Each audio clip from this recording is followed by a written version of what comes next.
Best friend dead. Dead. And we lost. Perhaps there it both. is.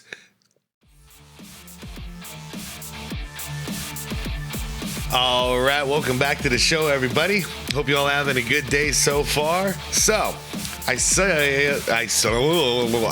that there's a new Woo Hoops video out, and this one is about Allen Iverson. This is about the Allen Iverson practice rant, titled "The Most Infamous Rant in NBA History." Oops, man, I'm off my game today. Hold up. All right. So yeah, it's titled "The Most Infamous Rant in NBA History," and I'm totally looking forward to this because it was just recently that I actually started understanding some of the context of what was going on during this time, and the fact that what I think it was actually Allen Iverson's best friends, or one of his best friends, got killed during this time, and he missed practice because of that. Like, he was grieving his friend or something like that, and it blew out of proportion because of this. When I was younger, I thought the guy was skipping practices, that's what the issue was. But then from what I understood recently was that he missed a practice because of a very personal tragedy, and then it became a big media circus. But here we are now. I guess I'm going to get all the details I ever wanted with this Woo Hoops video. So I will officially know 100% what the story is. So anyways, those who want to join me, let's do it. Link to the original video is down below in the description. You'll also see a list of channel members. Shout out to you guys. I appreciate you all. Like the video if you could. Hit that hype button if you could. I'd appreciate it. And I'm going to get my learn on. The date is May 7th, 2002. And Allen Iverson is about to unleash one of the most infamous rants in sports history. Yep. You see, 4 days earlier, the Sixers were just eliminated by the Celtics in the first round of the playoffs. A brutal ending for a team that was literally in the finals a year prior. Coach Larry Brown was specifically disappointed in his franchise player, Allen Iverson, who, after being on his best behavior for the finals run, was slipping back to his old habits. Post-game, Brown would say, "The key player got to be there. He's got to be practicing." Thus, when Iverson was asked about this exact quote 4 days later, all hell would break loose. So you and Coach Brown then settled the issue that he brought up on Saturday about practicing? But to understand Iverson's most infamous incident regarding practice, what a pause right there. That facial reaction tells the whole story. We must go back to his first documented practice incident, all the way back to December 1992. Okay. On December 12th, 1992, junior year Allen. This is a Woo Hoops video. He would do this. It's like, you want to get into it? Let's go back to the beginning. Iverson will find himself in a snowy football field in Lynchburg, Virginia. The occasion? The state championship game was the following day. You see, football, not basketball, was Iverson's first love. First time my mom wanted me to play basketball, I cried all the way out the door. I said I didn't want to play basketball. I felt basketball was soft. And up until this very moment, yeah, he was that Michael Vick type of young quarterback. Many considered him a better football player than basketball player. But the icy field was too much for Iverson. He refused to practice, sparking a heated debate with his coach that led to a suspension from the championship game. Oh, wow. Iverson's teammates, however, rallied behind him, pleading with Coach Cos to let Allen play. Cooler heads prevailed, Iverson took the field, and just like that, he led Bethel High to a state championship. Jeez. Iverson will take it on the one hop, trying to get a block on the sideline. He does. He may go. Post-game. Yeah, I never knew about the practice thing when it came to football. That's very interesting. But that is the thing about Allen Iverson, is that it's hard for me to say AI now because everything is AI technology. But Allen, dude, excuse me. Allen Iverson, even in basketball, he was that way. He can miss practice, but he's never missing a game. Allen Iverson is never, ever missing the payday, and I don't mean like he's showing up to get paid. I mean, that's where the money's at. That's where the action's at. That's what the fans want to see. They want to see him show up to play. He always showed up for us fans. So as a fan, I appreciate it because it's a lot better than I see players practicing, but they're not showing up to the damn games. Iverson will make a bold claim. What do you got to say as a junior to come and win a state championship? It's got to feel pretty good. He's going to go get one in basketball now, that's all. Okay. Damn. Congratulations. In the basketball season, Iverson would again clash with the coaching staff. And he had words with the coaching staff. But again, he would deliver, leading Bethel High to another Look state championship. With this success, Iverson would be named the AP Player of the Year for both basketball and football. He was the best athlete in the country, doing it all at only 6 feet tall. It's wild. But little did he know that this would be the last high school sporting event he would ever participate in. Before we get to that, a quick word from today's sponsor. Now, a quick word from friend of the show and today's sponsor, Kalshi. Kalshi is the largest prediction market in the United States. You can actually trade on the outcome of real-world events, including football, basketball, and thousands of other events. Trade on your favorite player. Damn it, Woo. You actually got me betting like small numbers, like $5 just for fun on a couple of games. Teams. It is fun betting against LeBron James, I'll tell you. Anytime, anywhere. Legally in the US in all 50 states, including California and Texas, and also more than 140 other countries. It's a smarter way to use your sports knowledge, actual event trading, where prices move with news, injuries, trade, performance, and public opinion. And what's cool is that you could always cash out early. Can I tell you the most frustrating thing about doing something like Kalshi or any other predictive market when it comes to sports or when it comes to basketball specifically is constantly having to look at the lineups, like who's playing, who's not playing, because that is a huge factor in these games. And you know how the load management is, so you never know who's going to show up to play at any given day. That's the real gamble. Who's going to win the game? I could pretty much get 8 out of 10, but who's going to show up? Now that is something not even I can predict. The Kalshi app using the link in the description below and use my code WooHoops when you sign up to get a free $20 when you trade $100. Again, use the link in the description and use my code WooHoops to get started today. Thank you, Kalshi. Now, back to the video. And music makes me For want to play Iverson, some Mario, he had man. come a long way. Growing up in Newport News, Virginia, the odds were stacked against him from day one. I think the projects is like probably the funnest place you can grow up at. You know, I played a lot of pickup basketball games, all kinds of stuff.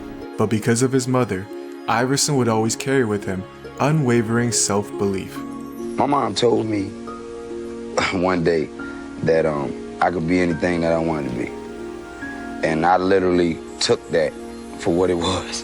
In return, Iverson would also make his mother a promise. He said, Mom, I'll get you a candy apple red Jaguar. That's my dream car. And he said, I'm going to have a house better than Michael Jordan's mama house. And I believe that. Growing up, Iverson would develop a close group of friends, none closer than Rashawn Langford. Like Iverson, Langford dreamed of becoming something more, with the same goal, to make it out of Newport News. Together, Iverson and his group of friends would make a pact. If one of them were to make it out, they would take the entire group with them. Wow. Now, having just won the state championship in basketball after winning the state championship in football, it was clear that Iverson had a clear path in achieving his ultimate goal, with nearly every university in the country recruiting him for both sports. His only concern? To choose either football or basketball. I'm excited about that because I think we can do it again, all over again, in football and basketball. Oblivious to Iverson was the fact that his life was about to change forever. Uh-oh. Yeah. Here we go. And from what I understand about this situation is it's one of those, it wasn't what Allen Iverson did, it was the company he was keeping. You know how it goes. You're hanging out with a bad group of people, they cause some trouble, you get brought right into that trouble.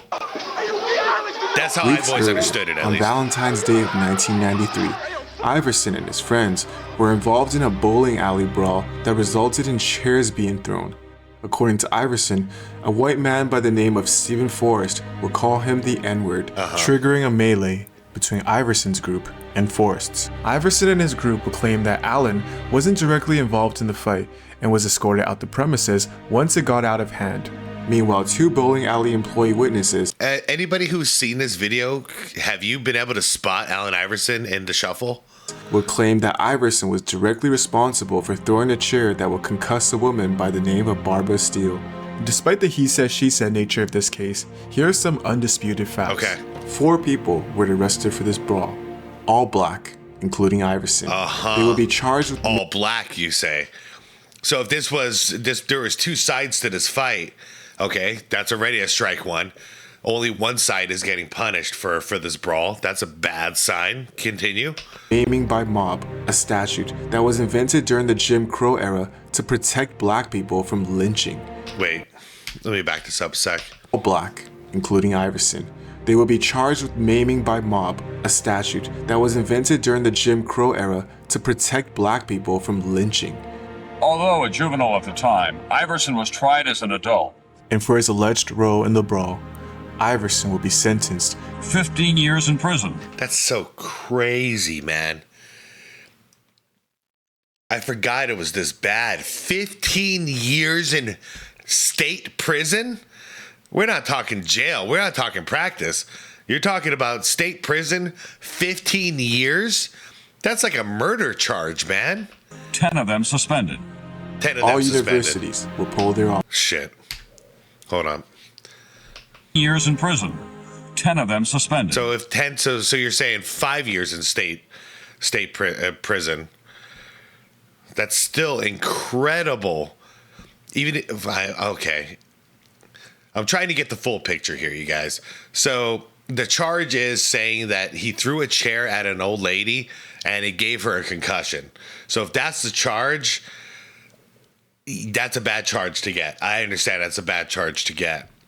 But 15 years in county? Like, I don't know about that, you guys. Like that. I've seen people like when I worked in behavioral health. I'll make this quick. Like I knew a dude who like burned an apartment complex down. He was out. He got out of jail, no problem. You know, like I don't know, man. Maybe it was just different times, different rules, or this is just a straight up case of like absolute pure racism, and that's what I'm trying to figure out. Was this a racism play, or was this like really the penalty matches the charge? And I'm not seeing that the penalty's matching the charge here is all I'm trying to get at. And I don't cry racism on a regular basis, but you know, because I don't want to water down the message. But I think this is one of those situations. It seems like that's where we're going. But let me shut up. Let's learn some more. All universities will pull their offers, and for the foreseeable future, Allen Iverson will spend his time behind bars. Left without a future, Iverson's mother would take matters into her own hands, taking a drive up to Georgetown University to plead for a lifeline in case her son ever made it out of prison. Also, wasn't he a minor at this point? If he's not off to college yet, or did he hit 18? I'm really curious if anybody knows that. Was he 17 or 18 years old at this point? Because if you're 17, you can't go to county prison, right? Like, don't they send you to whatchamacallit? Shoot, I'm not remembering what it is, but you know, jail for underage people. At the exact same time in the NBA, Larry Brown was just hired as the newest coach of the Indiana Pacers. But before Brown became a coach, he was also a highly respected player, a 5'9" guard who captured the heart of the suburbs. Larry was a god as an athlete, so you dress like him, so you stand like him, so you try to talk like him. As a player, he is most well known for being directly involved in the infamous 1961 NCAA brawl that would ignite the rivalry between UNC and Duke. It was at the end of the game, and he kind of tackled me when, you know, I didn't think that was justified. For his role in the brawl, he would be suspended for an entire season. Dang. As a professional, Larry Brown would play in the ABA, named a 3-time All-Star, even winning the All-Star Game MVP in 1968. As a coach, Brown was known for his meticulous attention to detail and practice. I grew up with Larry, I coached with Larry, and the key thing is trying to bring 5 guys to play like one. And also being a habitual team hopper. In a sense, all of human existence is equally divisible into 2 parts. Those times when Larry Brown is about to quit his old job, and those times when Larry Brown is about to take his new job. Before taking the job with Indiana, he had spent the By the way, look at that stash. That's great. Previous 2 seasons with the Clippers, overachieving by leading them to back-to-back playoff appearances, the winningest seasons since their days in Buffalo. But they would fall in the first round both years. Brown eventually realized the team had reached its ceiling. With the Pacers, Larry Brown's coaching style will be questioned by the players. You always hear him say, play the right way. During it, you couldn't stand him. We all couldn't stand him. But in a sense, it was bringing us closer together as a team. But the results spoke for themselves. I mean, that is true. That does happen. If the whole team kind of hates the coach, then that's something to bond over. He immediately led the Pacers to their first ever playoff series win, taking them all the way to the Eastern Conference Finals against the New York Knicks, where they would lose in 7 games. The following playoffs, the Pacers again reached the conference finals, this time defeating the Knicks along the way, only to fall short once more. For Brown, it was clear. Like the Clippers before them, the Pacers had reached their potential. The ceiling was the conference finals. In April of 1997, Brown resigned, taking a new job as the head coach of the Philadelphia 76ers, tasked with coaching the league's newest and most divisive superstar. After arriving at Georgetown University, Ann Iverson would beg Coach John Thompson to give her son Allen an opportunity to play for the school upon a potential release. And I just broke down. I said, if you don't take him, somebody gonna hurt him. Because he live in an environment that is not good. And he hugged me. And he said, I got you, baby girl. That's why this guy, John Thompson, he's a different breed. This story is so cool. He get out of jail, I take him. Despite being in the wrong place if he get out of jail, I take him. Wrong time that led Iverson to his arrest, he was in the right place at the right time for his release. Virginia at the time had its first and only black governor, Douglas Wilder, who by December of 1993 was in his final month in office. With pressure mounting from civil rights groups and national attention brought by Tom Brokaw, after Iverson had spent 4 months in prison, Governor Wilder would grant him clemency. Allen Iverson, one of the top high school athletes in the country who had been serving a 5-year jail term for 3 felony convictions. Jail or prison now? Released today. Virginia Governor Douglas Wilder granted conditional clemency to the 18-year-old Iverson. He was not allowed to play sports, but he could finish his high school education with a tutor.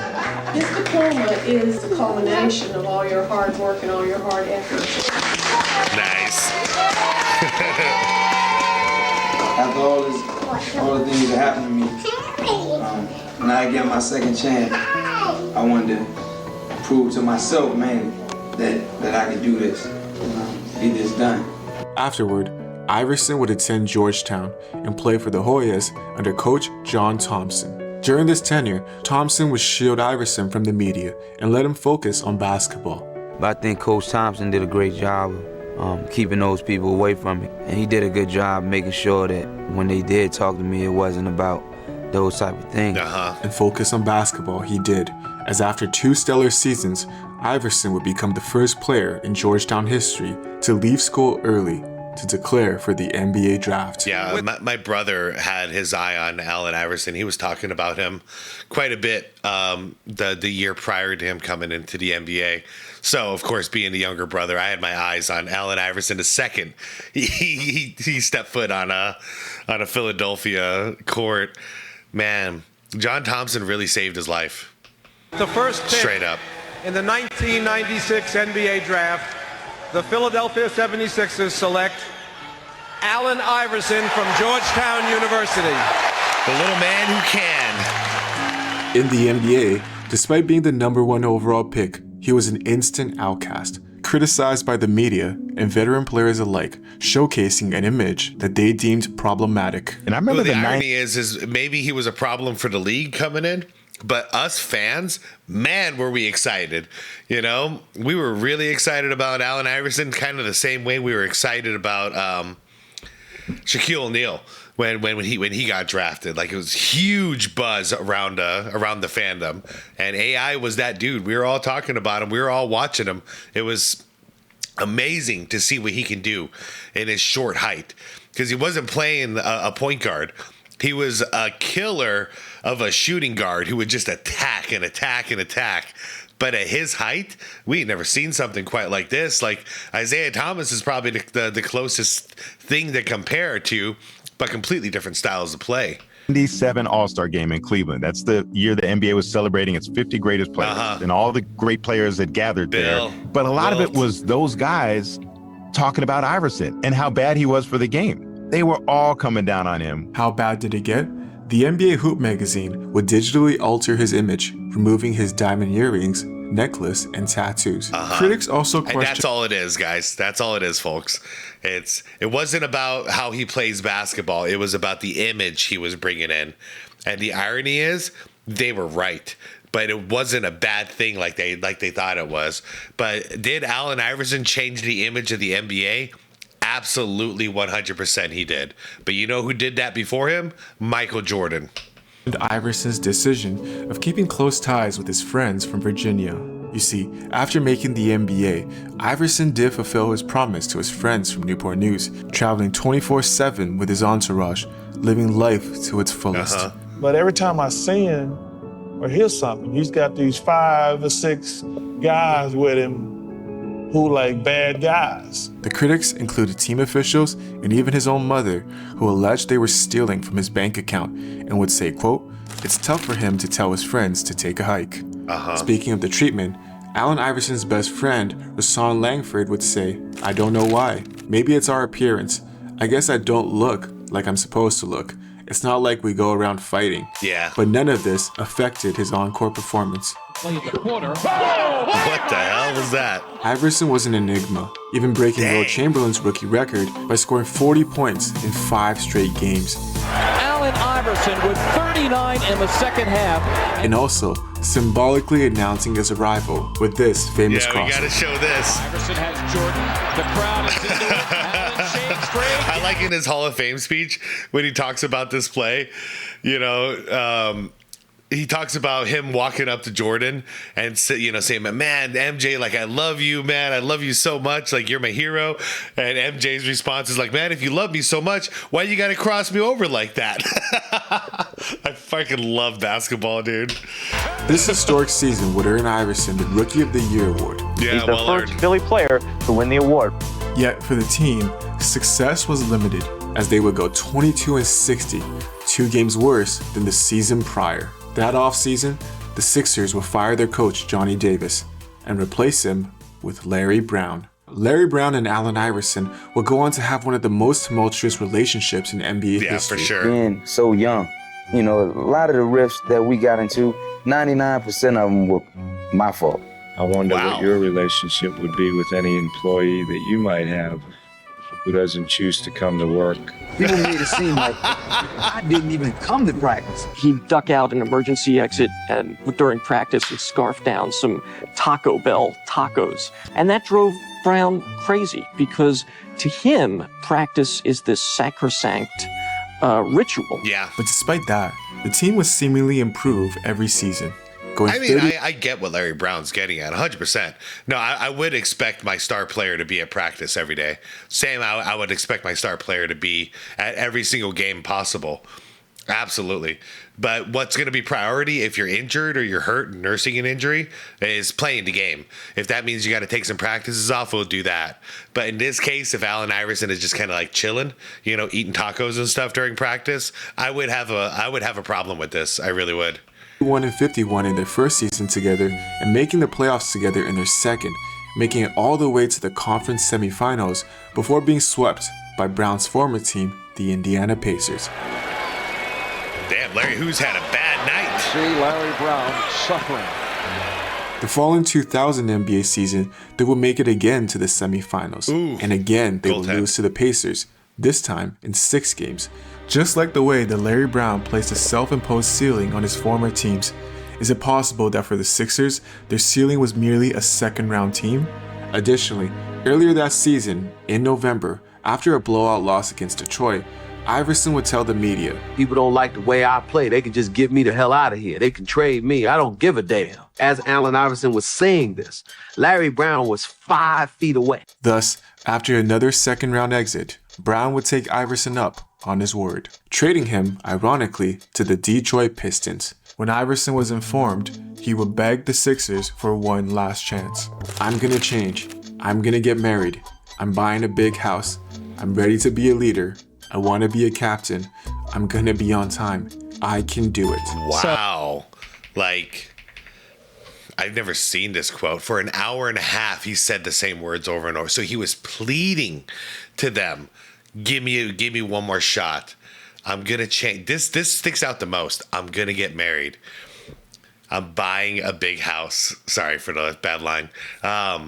Those two things are huge to me because he's like, I'm gonna make changes in my personal life that's gonna help me be a better basketball player. You know, like I'll be more accountable because I'm gonna have a wife, so I'm gonna have to go home after I get done with work. You know, I can't just go out there and like party in the club all night. Like that's a very interesting statement. So summer 2000, they trade Iverson. It's a 4-team trade. Matt Geiger had a trade kicker. But Geiger had a 15% kicker in his contract that he would have to agree to waive in order for the trade to go through. And he's like, fuck you, I'm not doing that. So the trade falls apart. The following season, Iverson would be on his best behavior. Crazy. And with that came the results. I didn't remember how close he was to getting traded before this. Did you guys know about this? He was going to go to the Pistons. Named the league's MVP. Can you guys imagine if he went to the Pistons instead of staying with Philly? Like, what the hell? He was in championship territory. And also, like his coach, winning the All-Star Game MVP. My coach, Coach Brown. Yeah, this was really cool. Is he around? This is a tribute to Coach Brown. Brown would also have a successful season, winning the NBA Coach of the Year. That playoffs, the Sixers would make it all the way to the finals, defeating along the way, finally, the Indiana Pacers. How satisfying is this for your team? They knocked you out of the playoffs the last 2 years. That's why it's satisfying because, we kind of had a monkey off on our back, and it felt good to kind of get it off, In the finals, the Sixers would be the only team to take a game from the Lakers, and of course, delivering us another signature moment. Iverson. How about that? Yep. Over Toronto. This is one of those rare stories that, I mean, let's be real. The Sixers got their asses kicked, but we all expected a sweep. All you old heads out there that were around during this time, there's a reason why we make a big deal out of this one game. The Lakers didn't lose a single game in this playoff run. It was the most lopsided crap we've ever seen. I didn't get to witness the Bill Russell era. So for me, this is the most lopsided crap I've ever seen in basketball. The Lakers were destroying everybody. So AI to come in and kind of solo mission steal a game in the NBA Finals was huge. So for those of you who don't get why we talk about this game proved like AI he's not just for real, like he could kill on the biggest stage. 7 straight points by Iverson. Looked like he was dead in the water.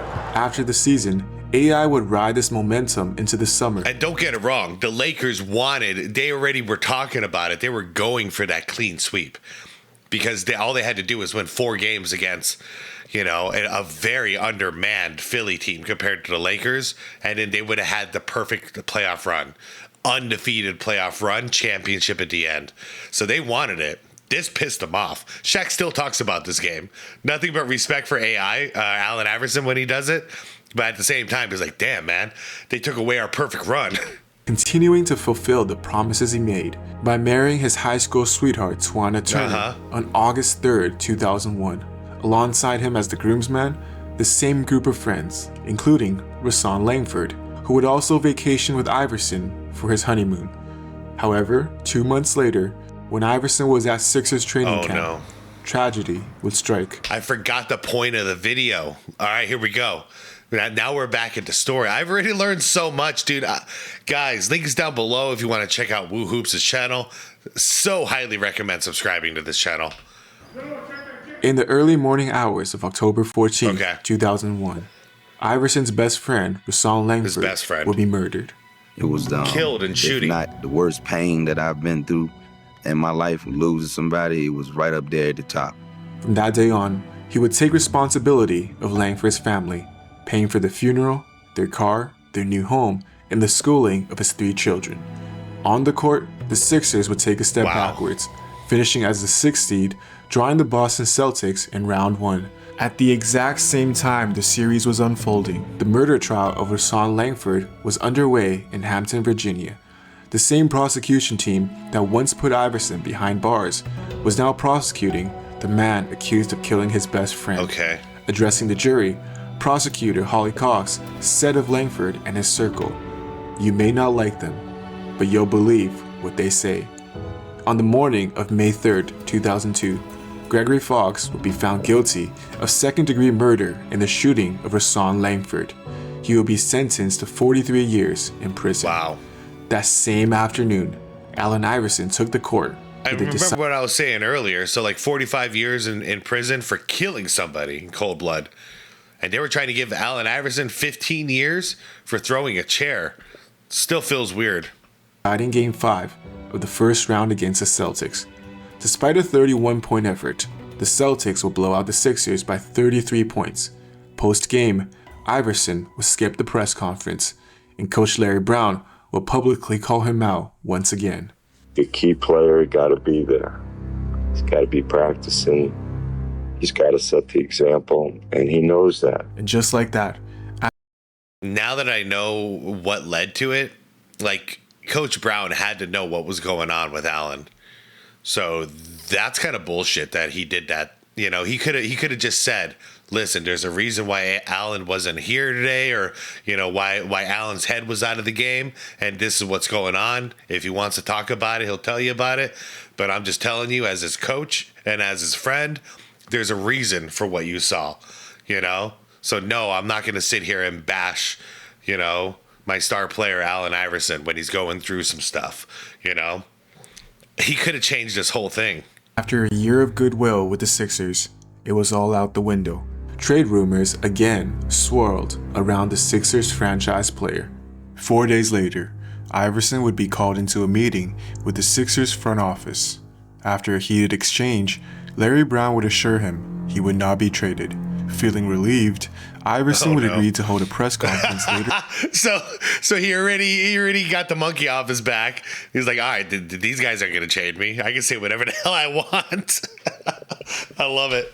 Let's go. His first media availability since the first round exit. All I wanted to do was tell my fans basically that I wasn't going anywhere, because I had just had that meeting. While Iverson thought this would finally give him a sense of stability and closure, what happened instead was the most infamous rant in NBA history. Yep. So you and Coach Brown then settled the issue that he brought up on Saturday about practicing? We sitting here, I'm supposed to be the franchise player, and we're in here talking about practice. We talking about practice. Not a game, not a game. We talking about practice. Yep. No, we talking about practice, man. How the hell can I make my teammates better by practice? Okay, I disagree with that. Guys, we're talking about practice. We ain't talking about the game. We're talking about practice, man. I mean, how silly is that, man? We're talking about practice. Oh, man. For Allen Iverson, he would never make it past the first round of the playoffs again, and his practice rant would in many ways come to define his legacy. For Larry Brown, he would resign from the Sixers in 2003, taking a job with the Detroit Pistons, leading them to a championship in his first season against the Lakers. Isn't that ironic? Instead of AI going there, it was Larry Brown who went there and won. When asked about the infamous rant, so this Pistons team almost got Carmelo Anthony out of a draft and also got AI out of a trade. Yet neither of those two things happened, and that 04 team still beat the Goliath Lakers. Amazing. Brown will later explain that in the hours between their initial meeting and the press conference, Iverson had gone out drinking. You just like me. You ain't no different. You just like me. You bleed just like I bleed. You cry just like I cry. You hurt just like I hurt. But was the rant merely the incoherence of a drunk man? Or was there something deeper beneath the surface? Just for 1 minute, stick your foot in my shoes and try to deal with what I go through in my life. He doesn't sound slurry or drunk to me. What about you guys? Best friend, dead. There it is. Dead. And we lost. Perhaps there it is.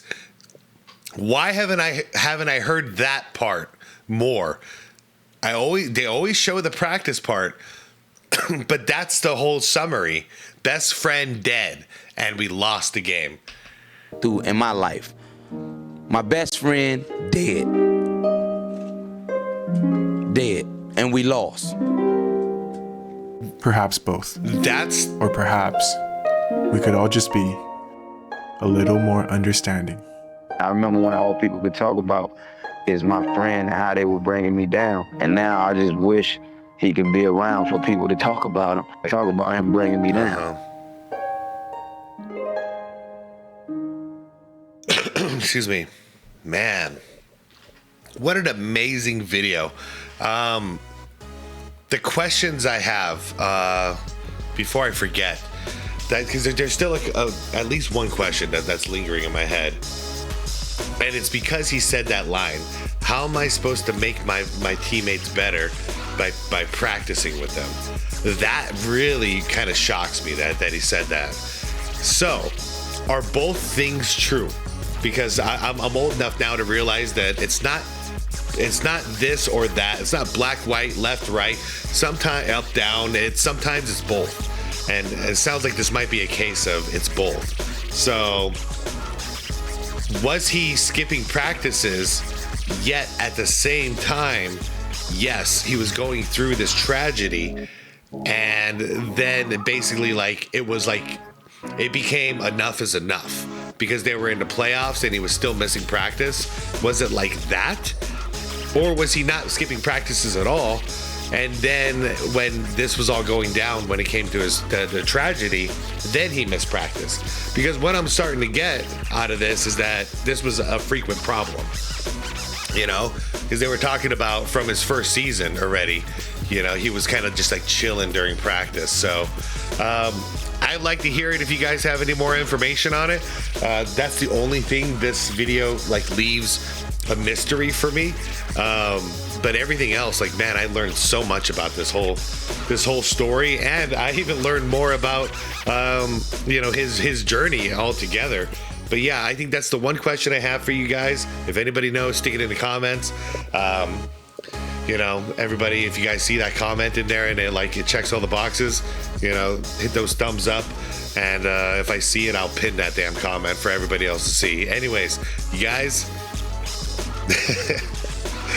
all I can think about is going on an AI rant right now. We ain't talking about the game. We're talking about practice. We ain't talking about the game. All right, I gotta go. We ain't talking about being water, my friend. We're talking about practice. All right, guys, I'm out of here. Like the vid on the way out. Subscribe to the channel if you want to. And don't if you don't want to. I'm out of here and be water, my friends.